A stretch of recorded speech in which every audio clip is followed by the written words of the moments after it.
My name is Emily Carter, and for years, my family had one favorite joke. It wasn't funny. Every holiday, every birthday, every family gathering, someone would eventually bring up my older sister's beautiful home. My mother always made sure the conversation found its way there.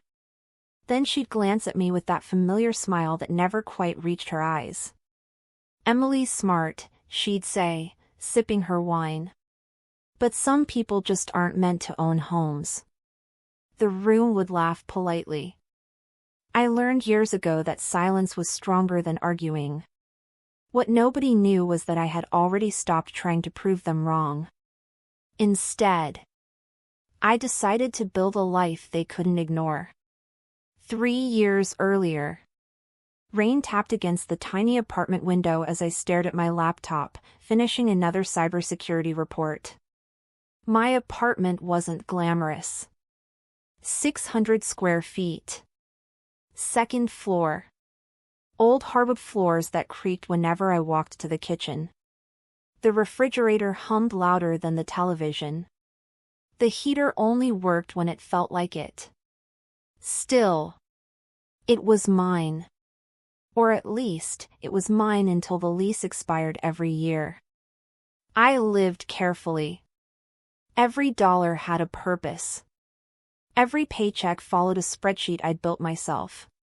40% went directly into savings before I could even think about spending it. No expensive vacations. No luxury handbags. No daily coffee runs. Friends joked that I lived like an accountant trapped inside an engineer's body. Maybe I did. But I had a goal. A goal nobody knew about. Not even my family. Especially not my family. My older sister, Olivia, lived 45 minutes away in one of the nicest neighborhoods outside Seattle. 4 bedrooms. White brick exterior. A 3-car garage.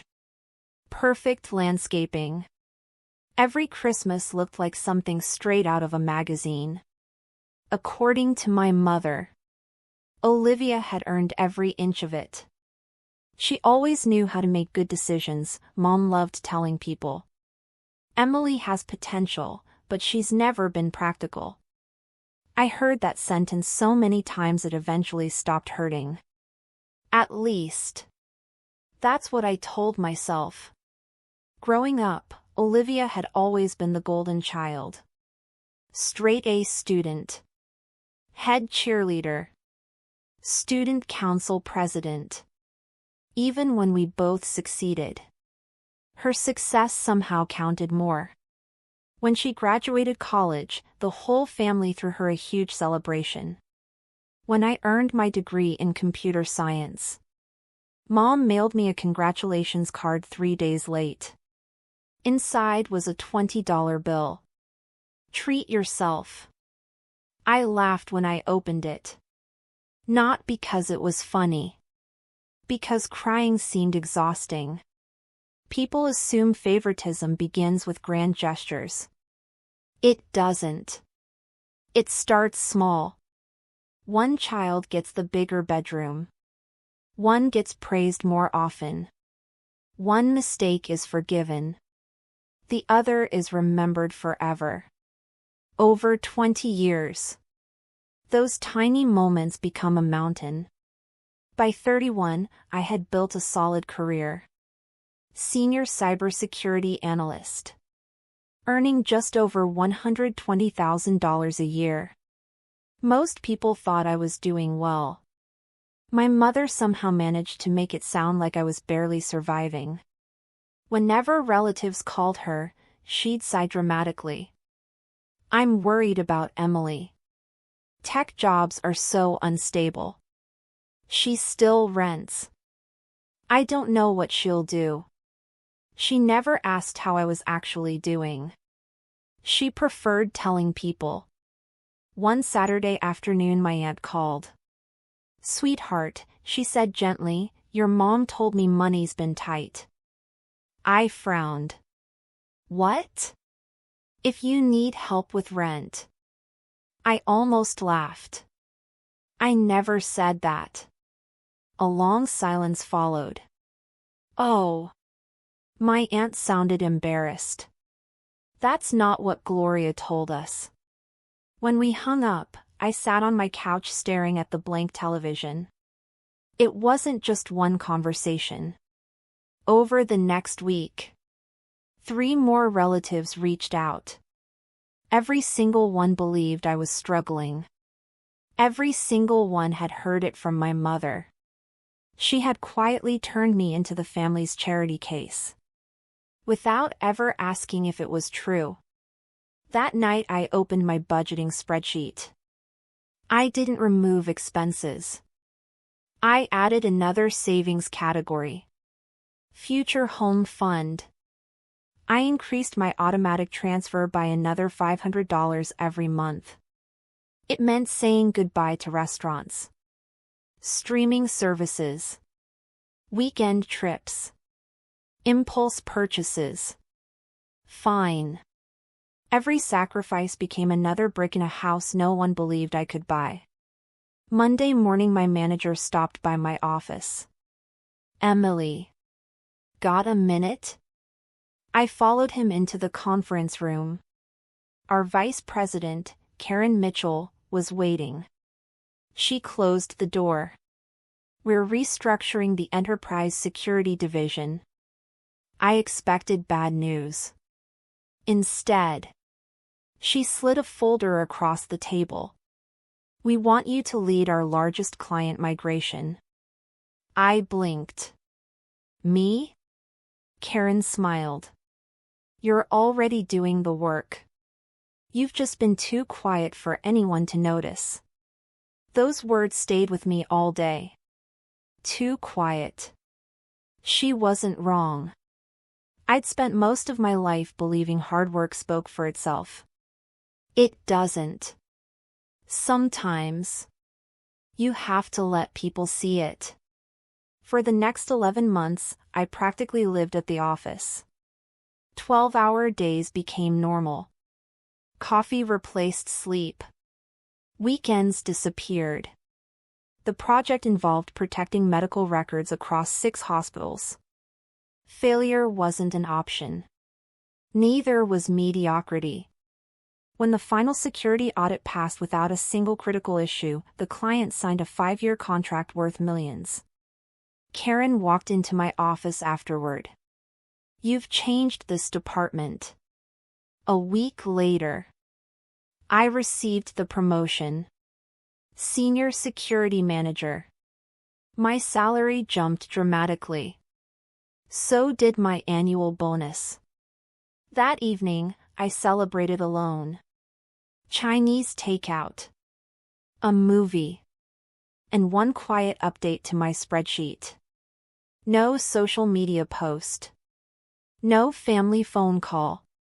No announcement. Because experience had taught me something important. The less my family knew about my success, the less opportunity they had to diminish it. And for the first time in my life, keeping a secret felt like building a future. By the time spring arrived, my routine had become almost mechanical. Wake up at 5:30. Run 3 miles. Shower. Coffee. Work. Come home. Cook. Study investment reports. Sleep. Repeat. Most people would have called it boring. I called it freedom in progress. Every morning before leaving for work, I'd open the spreadsheet on my laptop. Watching my savings account grow became strangely addictive. Every payday felt like another brick being laid in the foundation of a future no one else could see. No one, not my coworkers, not my friends, and certainly not my family, had any idea what I was building. And I wanted to keep it that way. One Friday afternoon, Karen knocked on my office door. Busy?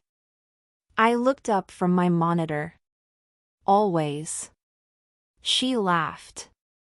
Good answer. She closed the door behind her and sat across from my desk. I've been reviewing your performance. My stomach tightened.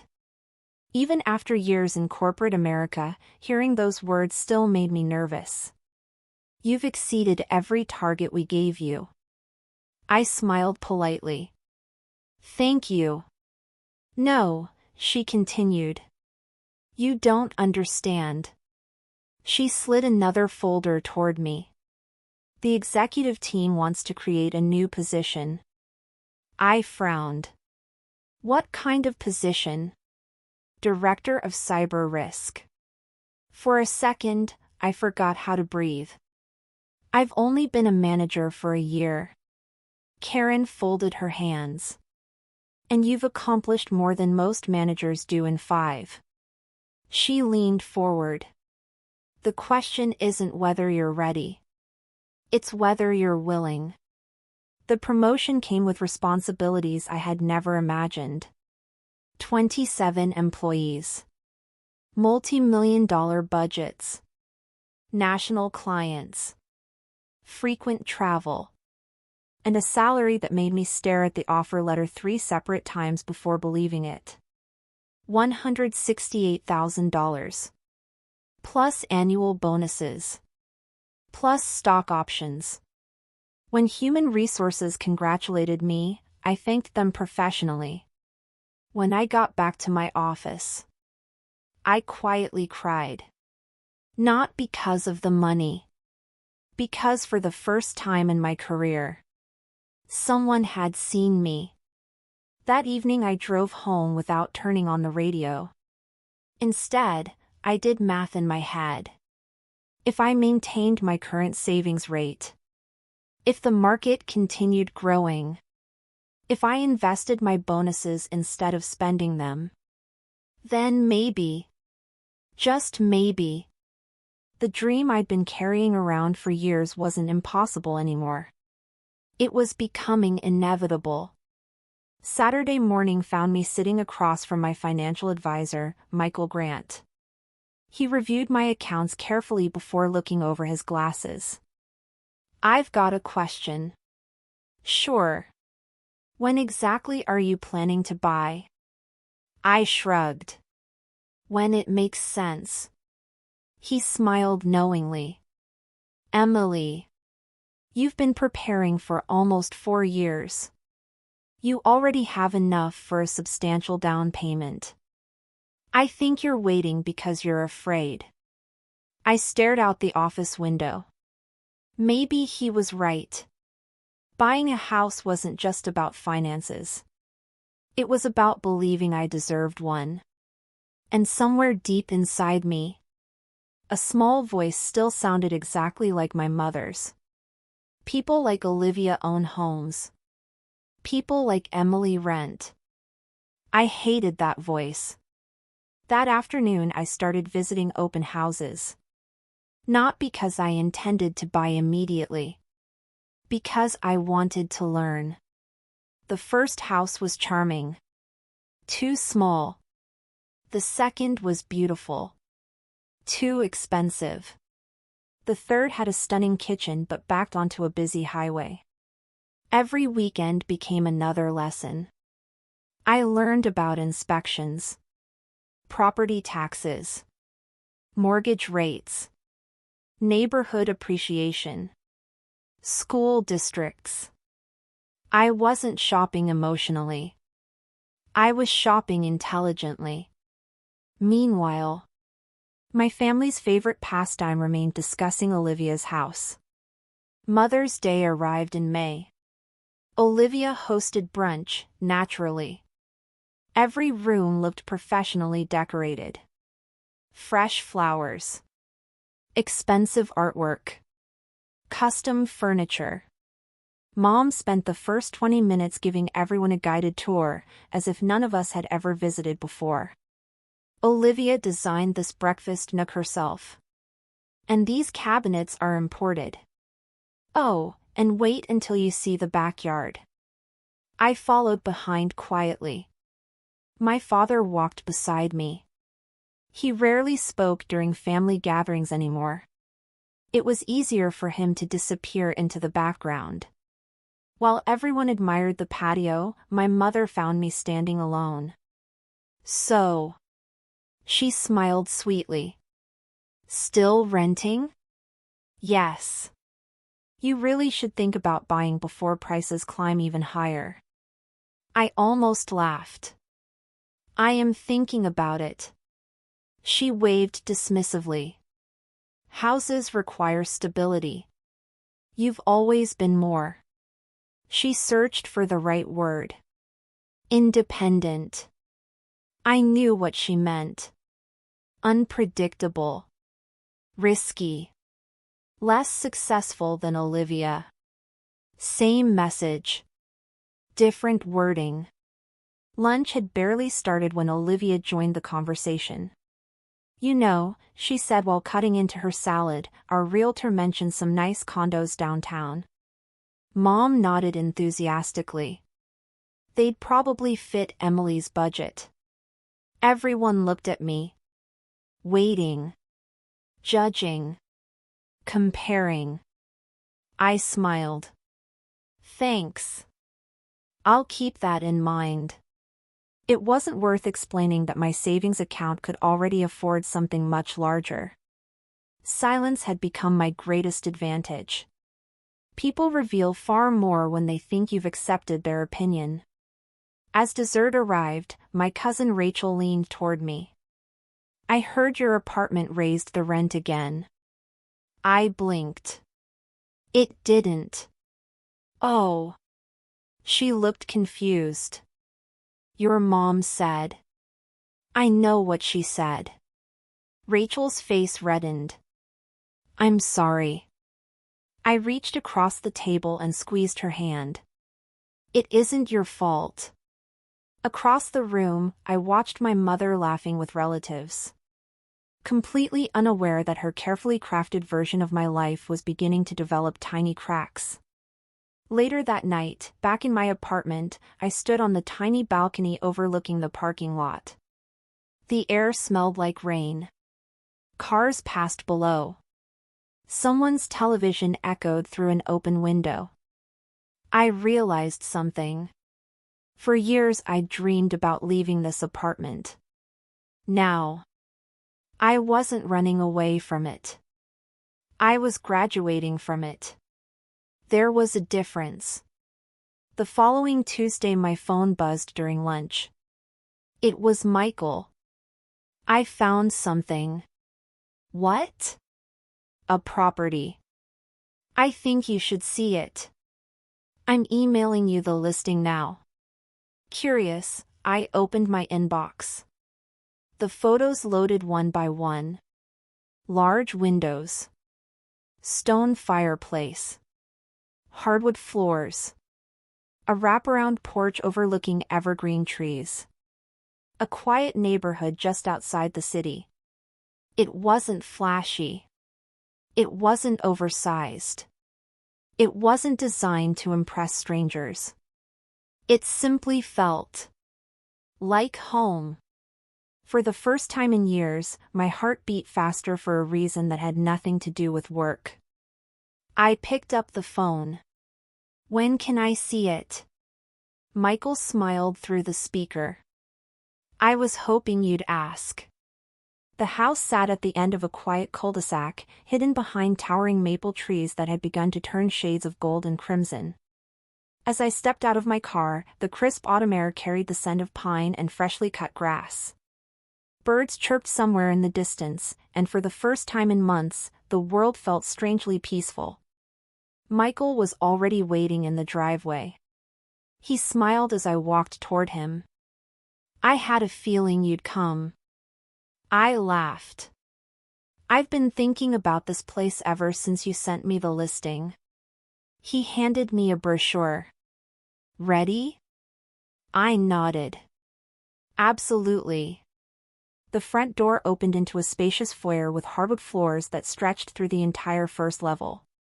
Natural light poured through oversized windows, making every room feel warm and inviting. This was built 8 years ago, Michael explained. One owner. Excellent condition. We walked into the living room. A stone fireplace stood against one wall, while floor-to-ceiling windows overlooked a small forest behind the property. I couldn't stop smiling. It feels. I searched for the right word. Peaceful. Michael nodded. That's exactly why I thought of you. The kitchen was everything I'd imagined. White cabinets. Quartz countertops. A massive island with room for 6 chairs. Professional-grade appliances.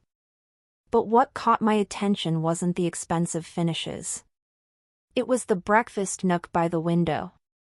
I could picture myself sitting there every morning with a cup of coffee before work. For years, I'd imagined a place where life felt calm. This was it. We toured the rest of the house. 4 bedrooms. A home office. A finished basement. A deck overlooking the trees. The primary bedroom had a large window facing east. I imagined waking up to sunrise instead of traffic noise. For several minutes, I walked through each room without saying anything. I wasn't inspecting the house anymore. I was imagining a life inside it. Michael finally broke the silence. So? I took a deep breath. I don't want to lose it. He smiled. I thought you'd say that. That afternoon, we sat in his office reviewing numbers. Purchase price. Closing costs. Interest rate. Monthly payments. Insurance. Taxes. Every figure fit comfortably inside the budget I'd spent years building. When he finished, he looked at me. You're one of the most financially prepared buyers I've ever worked with. I smiled. I've been preparing longer than anyone knows. The offer went in that evening. Then came the waiting. 24 hours felt like an entire month. I checked my phone constantly. Every vibration made my heart race. Finally, the call came. Emily? Michael sounded unusually cheerful. Congratulations. You got the house. For a second, everything around me became silent. I leaned back in my office chair. I couldn't finish the sentence. After years of sacrificing vacations. After thousands of home-cooked meals. After every overtime shift.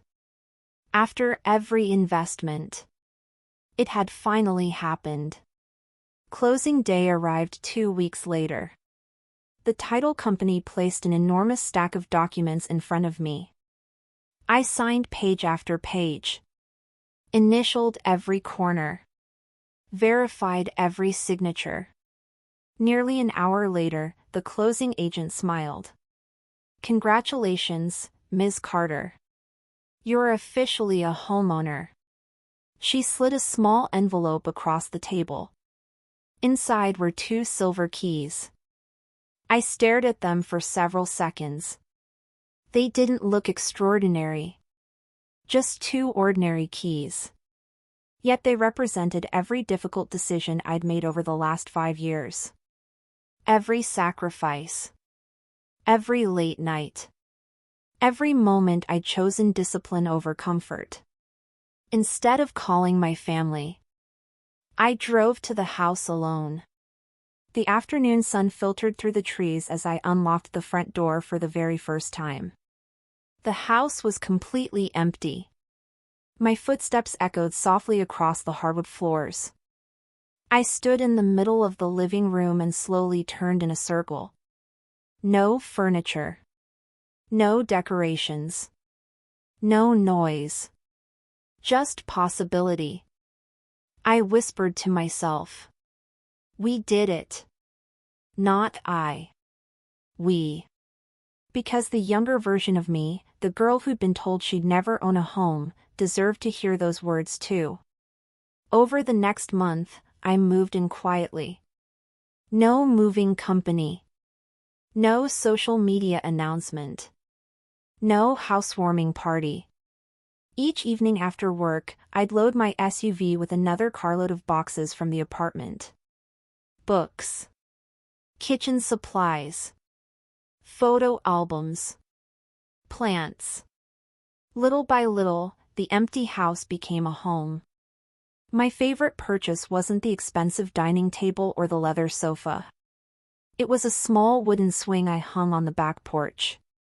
Every Sunday morning, I'd sit there with coffee, listening to birds instead of traffic. For the first time in years, life felt unhurried. Meanwhile, my family believed I was still living in the same apartment.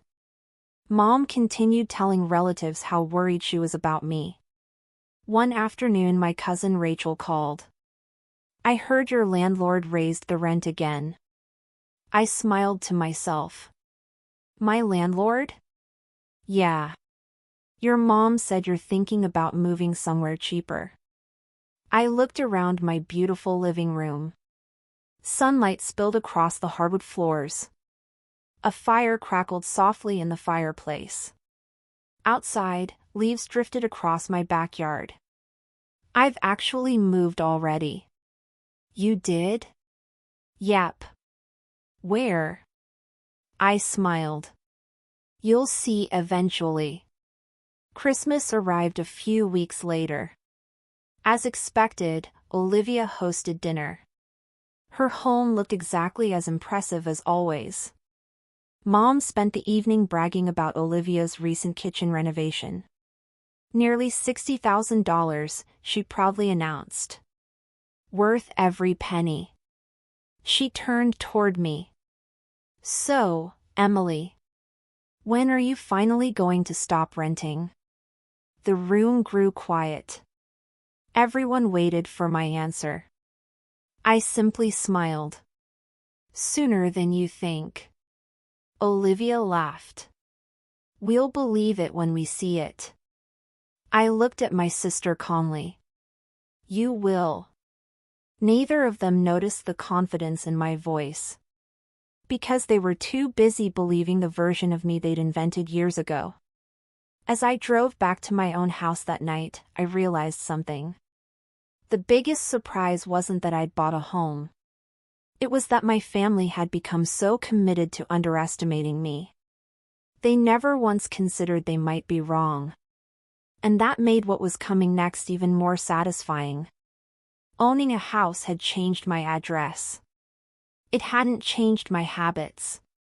Every weekday morning, I still woke up at 6, made coffee in the same oversized mug I'd bought years ago for $8, and spent 10 quiet minutes sitting on my back porch before opening my laptop for work. The difference was the view. Instead of staring at a parking lot outside my apartment window, I watched the sunrise spill across rows of towering evergreens. Birds nested in the trees beyond my backyard, and on clear mornings, a thin layer of mist floated over the nearby creek. For the first time in my adult life, home didn't feel temporary. It felt permanent. And that feeling was worth every sacrifice. 3 months passed before I invited anyone over. Not because I was hiding the house. Because I wanted the first people through my front door to be those who had believed in me before there was anything impressive to see. Karen arrived first. She stepped inside carrying a small green plant wrapped in brown paper. For the office, she said with a smile. Behind her came Michael, holding a bottle of sparkling cider. A few coworkers followed, laughing as they admired the high ceilings and open living room. Karen slowly turned in a circle. I knew you bought a beautiful place, she said. I didn't realize you bought this. I laughed. I still can't believe it myself. The evening wasn't extravagant. Homemade pasta. Fresh bread. Music playing softly in the background. People talking about work, vacations, and life. No one cared how expensive the house was. No one compared it to someone else's. No one measured my worth by the size of the kitchen. For the first time, I experienced what a healthy gathering felt like. People celebrated each other, not competed with each other. After everyone left, Karen stayed behind to help clean. She rinsed dishes while I loaded the dishwasher. "You know," she said casually, "there's something I've been wondering." "What?" "Why haven't you told your family?" I paused. The dishwasher door remained open in front of me. "I don't know." Karen smiled gently. "I think you do." I leaned against the counter. "They've spent years deciding who I am. They're convinced I'll always be the struggling daughter. If I tell them now, they'll either dismiss it or somehow make it about someone else." Karen nodded slowly. "Then don't tell them." I looked up. "What?" "Let life speak. Eventually the truth always finds people." 2 weeks later. It almost did. I was planting flowers near my front porch when my neighbor walked over. She introduced herself as Mrs. Henderson. Retired teacher. Widowed. 72 years old.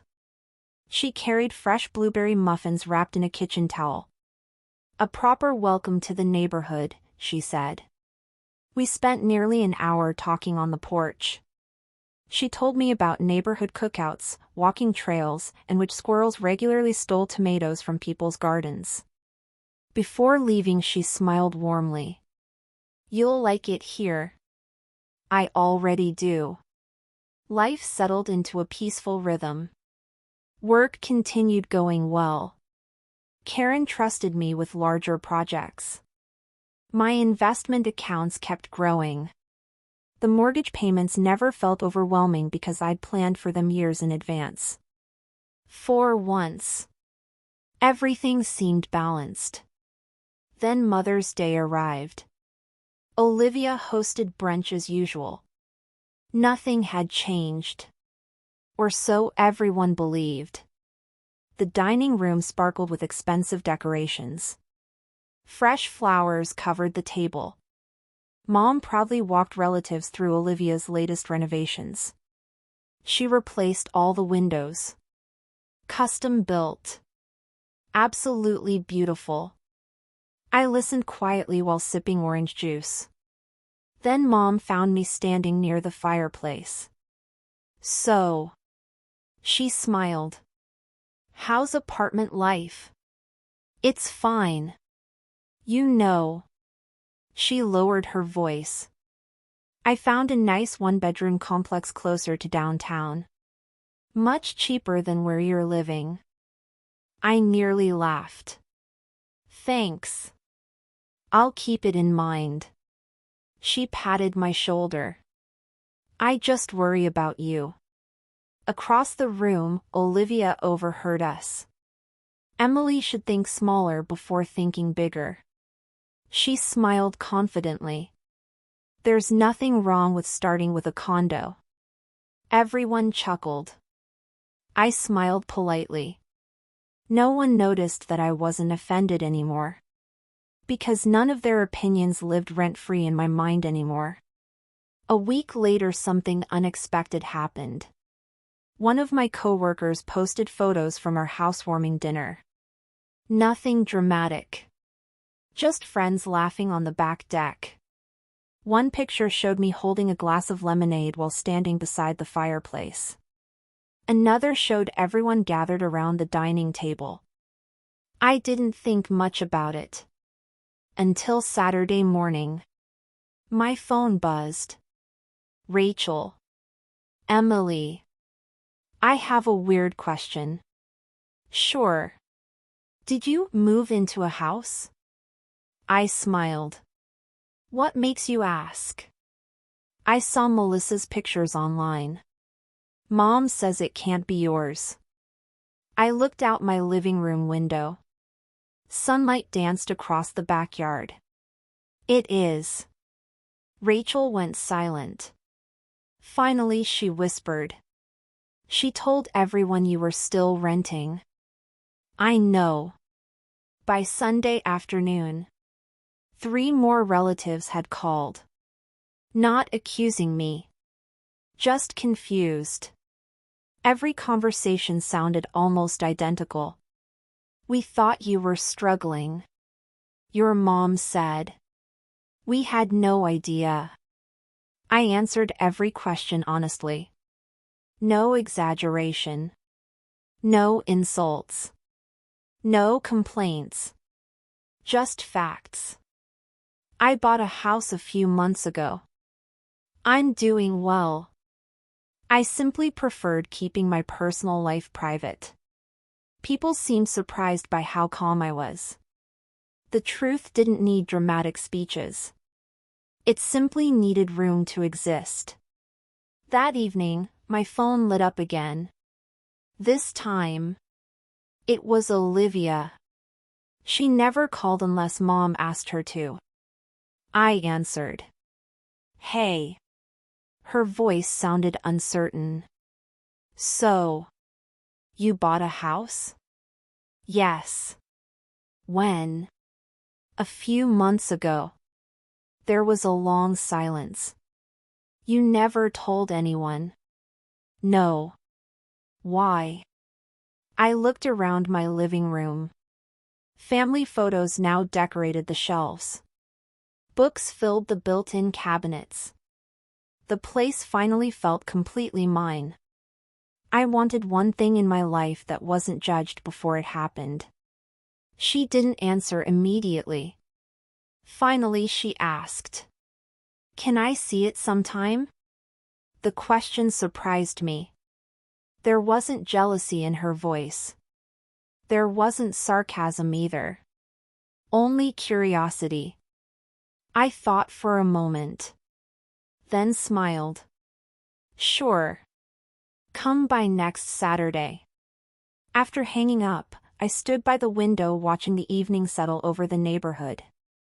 I had a feeling next Saturday wouldn't just change Olivia's opinion of me. It might change everything our family believed about the story they'd been telling for years. Saturday arrived with clear skies and a cool breeze that carried the scent of pine through the neighborhood. Emily woke earlier than usual. Not because she was nervous. Because she wanted everything to feel exactly like home.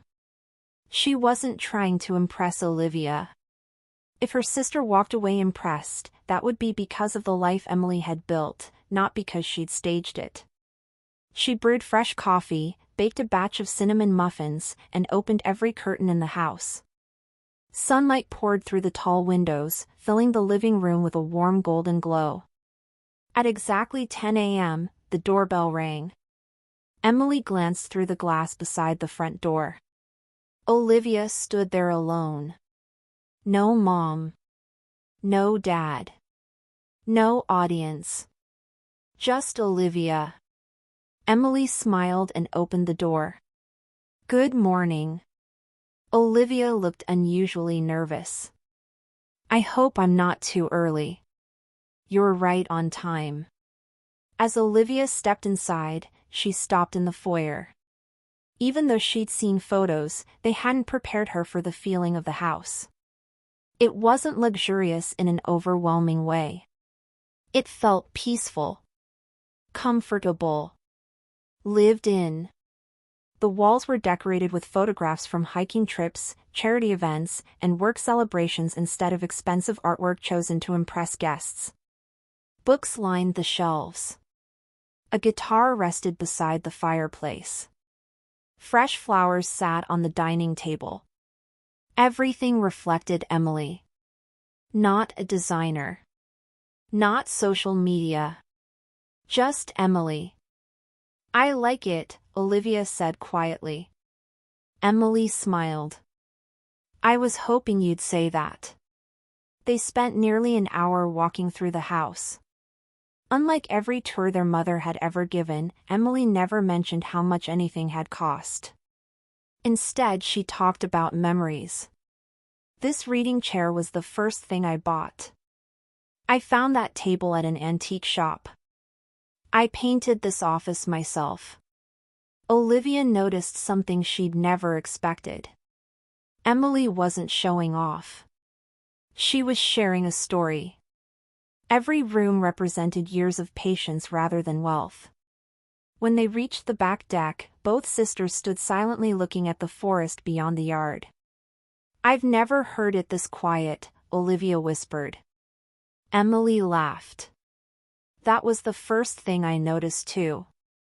They sat outside with coffee. For several minutes neither spoke.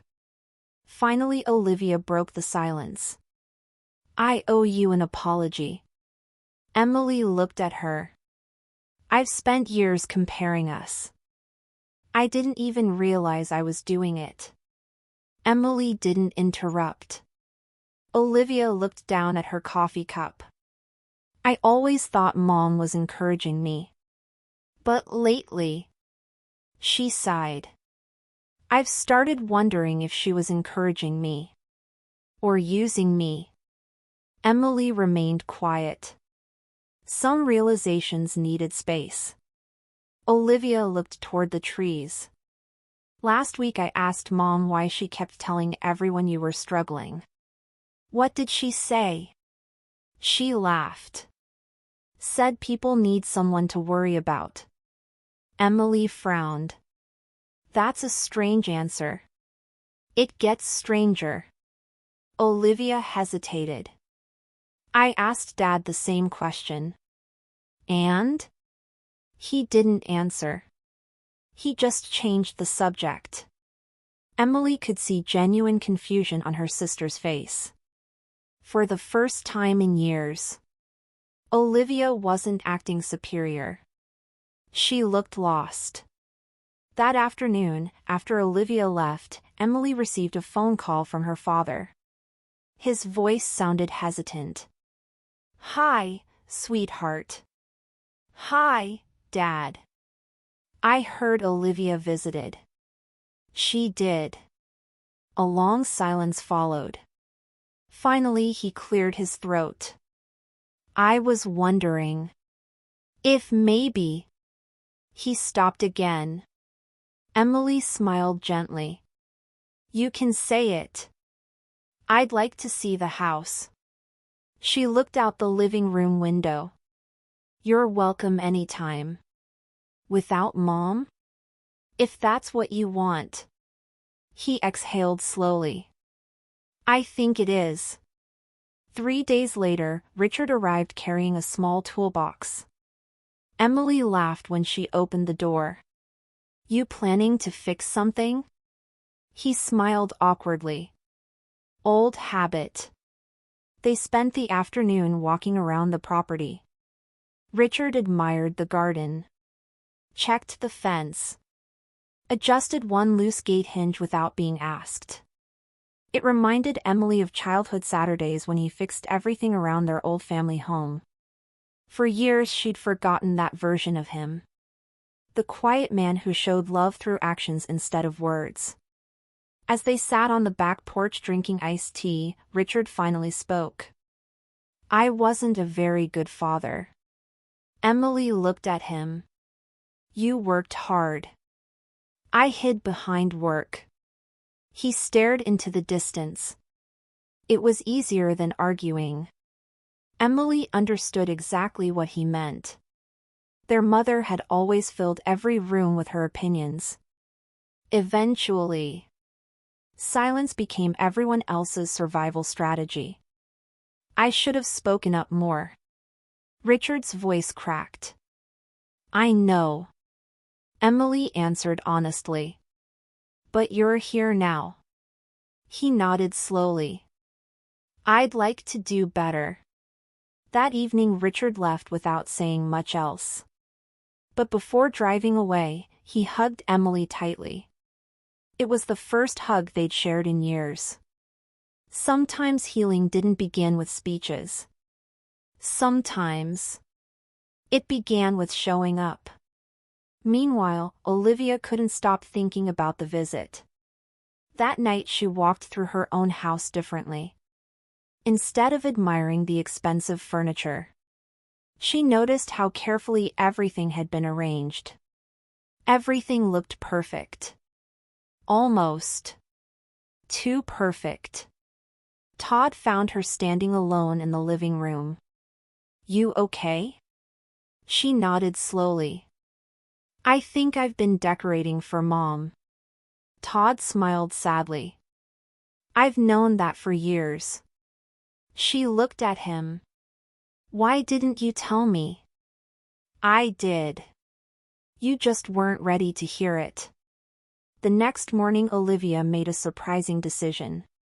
She deleted dozens of carefully staged photos from her social media accounts. Then she posted a simple picture of her family eating pancakes in pajamas. The caption read, "Perfect isn't real. Happy is enough." Within minutes, her mother called. "Olivia!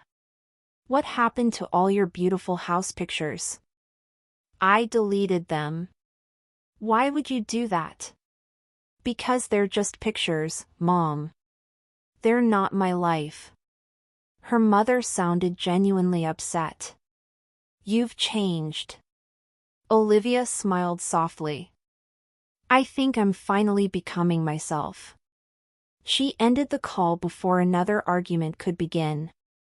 Across town, Emily stood in her home office preparing for an important video conference. Her phone buzzed with a message from Karen. "Congratulations." Emily frowned. "For what?" A second message appeared. "Check your email." Emily opened her inbox. The subject line read, "Executive Leadership Appointment." She opened it.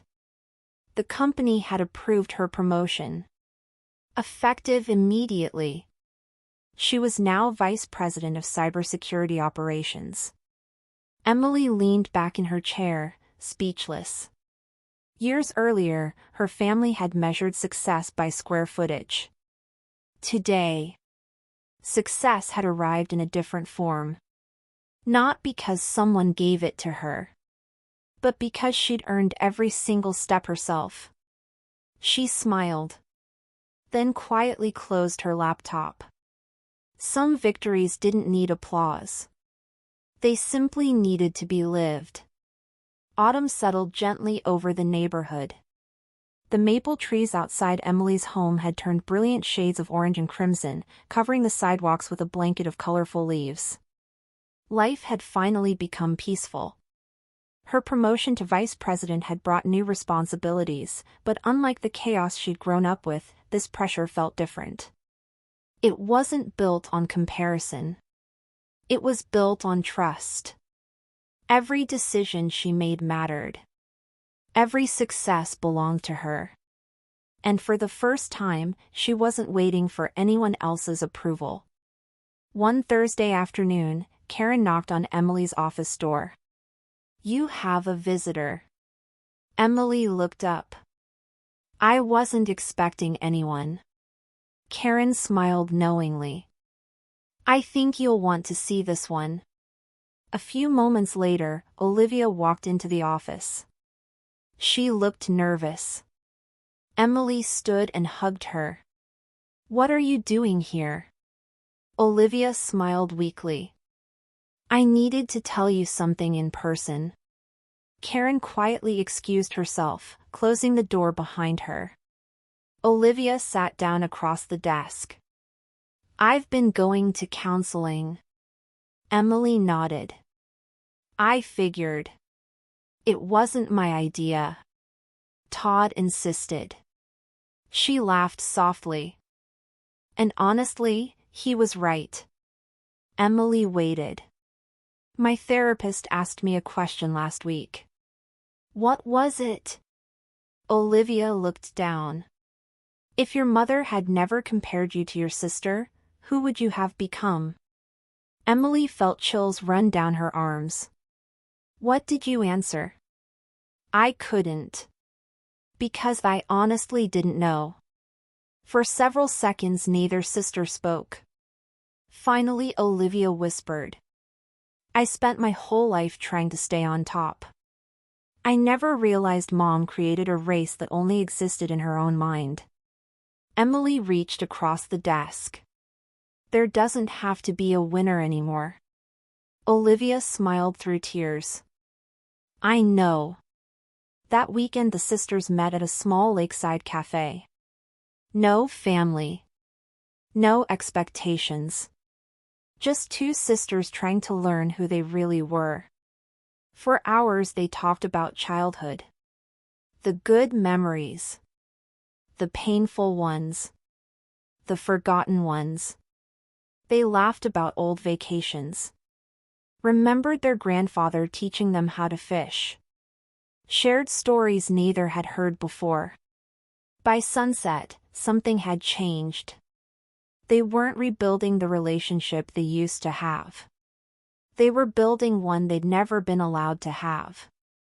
Meanwhile, their mother sat alone inside her large dining room. The house was spotless. Every chair perfectly arranged. Every picture framed straight. Everything looked exactly as it always had. Except, it was quiet. Painfully quiet. The phone barely rang anymore. Book club invitations had stopped. Neighbors no longer asked her to organize community events. For the first time in years, she had no audience. She wandered through the empty house before stopping in front of an old family photograph. Emily at 10. Olivia at 12. Richard standing behind them. She stared at Emily's smile. When did I stop seeing you? She whispered. There was no answer. Only silence. Later that evening, Richard returned home from work carrying a cardboard box. He placed it on the dining room table. What's that? Gloria asked. I cleaned out the attic. Inside were dozens of photo albums. School drawings. Old birthday cards. Handmade Mother's Day gifts. On top sat a folded piece of construction paper. It read, World's Best Mom. Signed in crooked handwriting. Emily. Gloria slowly unfolded it. Inside was a message Emily had written in 3rd grade. When I grow up, I hope I'm kind just like my mommy. Gloria covered her mouth. Tears rolled silently down her face. Richard sat across from her. She used to look at you like you could do no wrong. Gloria cried harder.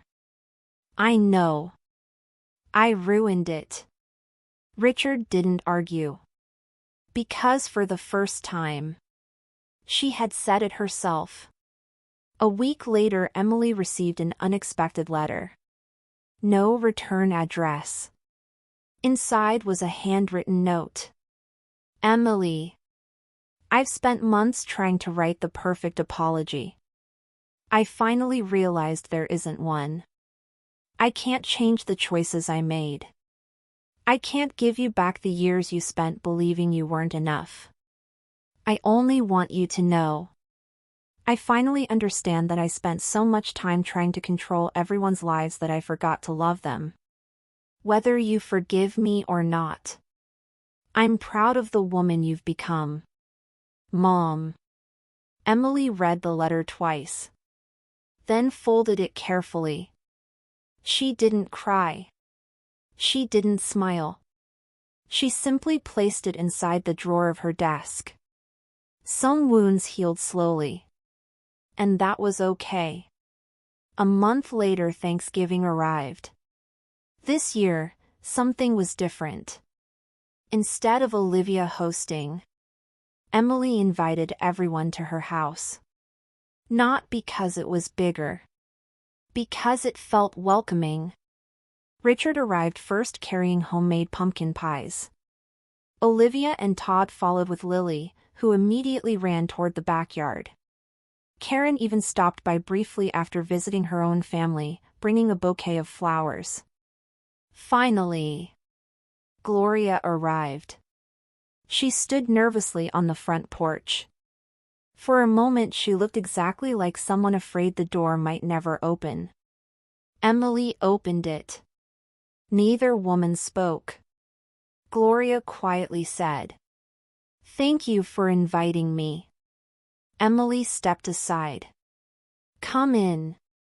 Dinner felt different. Nobody competed. Nobody compared homes. Nobody mentioned salaries. Instead, people talked. Really talked. Richard shared stories from his childhood. Todd joked with everyone. Lily insisted on showing Grandpa every toy she owned. Even Gloria mostly listened. For years she'd been the loudest voice in every room. Tonight, she chose silence. Not the silence of control. The silence of learning. As the evening came to an end, everyone gathered around the fireplace. Olivia looked at her sister. "I used to think success meant having the nicest house." Emily smiled. "What do you think now?" Olivia looked around the room. At her daughter laughing. At Todd smiling. At Richard telling stories. Even at Gloria quietly helping wash dishes. "I think." She paused. "Success is having people who actually want to come home." Emily looked around her living room. The walls she had painted herself. The books she'd collected. The family slowly finding its way back together. She realized something.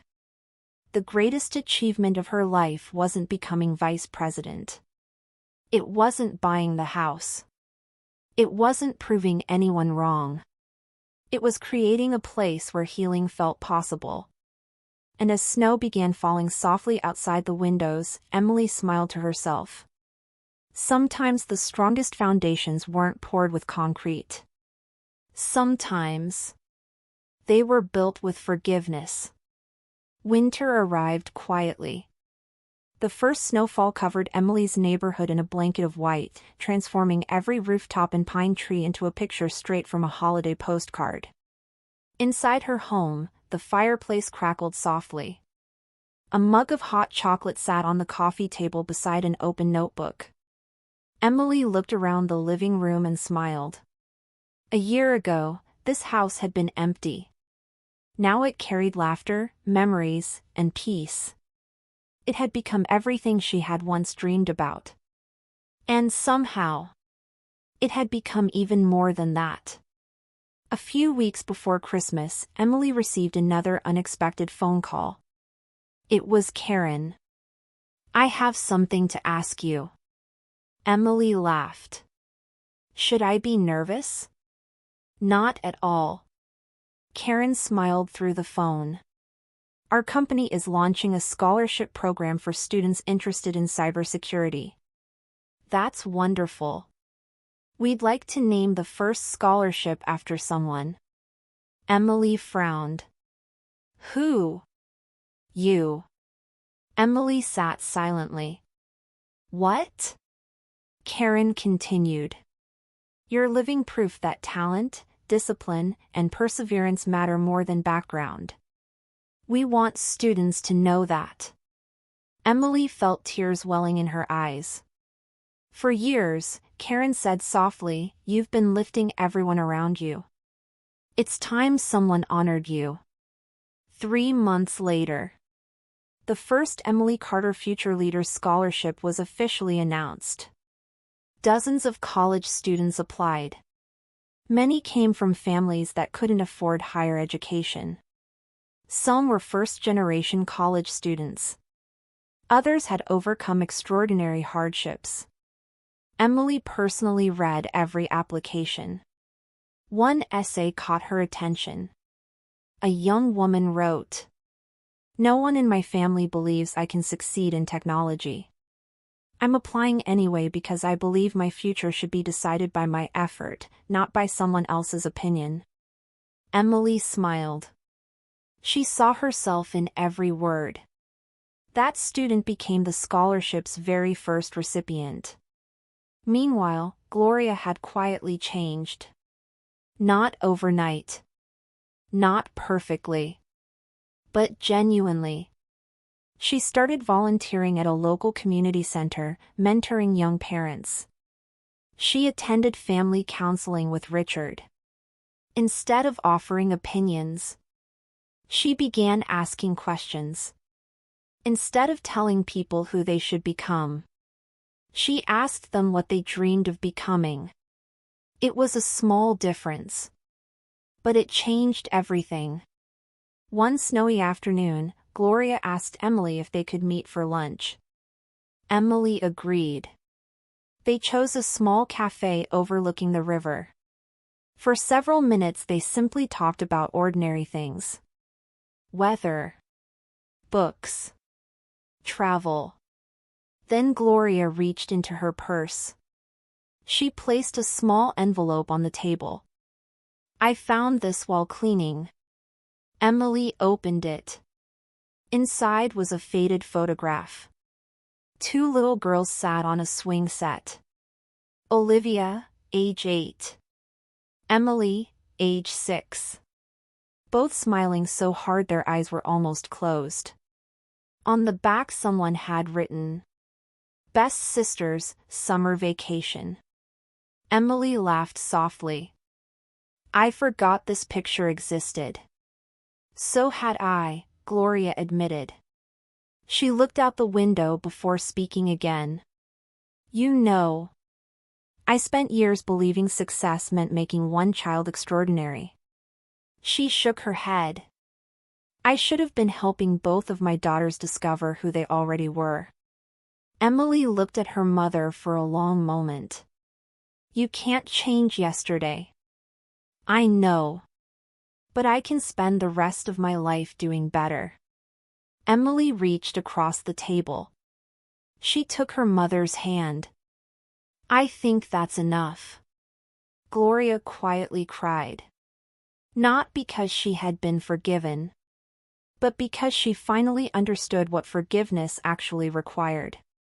Spring arrived once again. Exactly 1 year after Emily had bought her home. The neighborhood organized its annual community picnic. Families gathered in the nearby park. Children played soccer. Neighbors grilled hamburgers. Music floated through the warm afternoon air. Mrs. Henderson found Emily arranging folding chairs. "You know," the elderly woman smiled.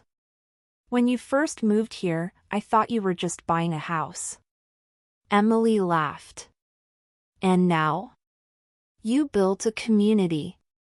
As the afternoon continued, familiar faces filled the park.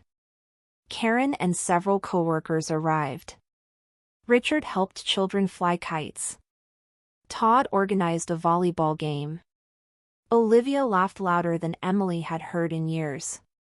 Even Gloria joined a group of volunteers serving food. Nobody talked about promotions. Nobody discussed home values. Nobody compared achievements. Everyone simply enjoyed being together. Late that afternoon, little Lily tugged on Emily's hand. "Aunt Emily?" "Yes?" "Can I ask you something?" "Of course." "How did you get such a beautiful house?" Emily smiled. She knelt beside her niece. "It wasn't because I was lucky. It wasn't because someone gave it to me." "So how?" Emily pointed toward her heart. "I believed in myself long before anyone else did."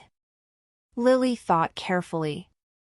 "So, if I work hard and stay kind, I can build my own dreams too?" Emily hugged her tightly. "You absolutely can." That evening, after everyone had gone home, Emily stood alone on her back porch. The sunset painted the sky shades of orange and purple. Birds settled into the trees. The neighborhood became quiet once again. She thought about the journey that had brought her here. The little apartment. The lonely nights. The endless overtime. The sacrifices. The disappointment. The silence. Every painful chapter had led to this moment. Not because life had suddenly become perfect, but because she had stopped measuring her worth through someone else's expectations. She had learned the most important lesson of all. Success isn't the size of your paycheck. It's not the square footage of your home. It's not the title on your business card. Real success is waking up every morning proud of the person looking back at you in the mirror. Emily took a deep breath and smiled. Her family wasn't perfect. Neither was she. But they were learning, growing, healing. And sometimes, that was the greatest victory of all. She looked back at the warm light glowing through her living room windows. For years she had searched for a place where she truly belonged. She finally realized. Home had never been just a house. Home was the life she built with courage, honesty, forgiveness, and love. And this time, no one could ever take that away.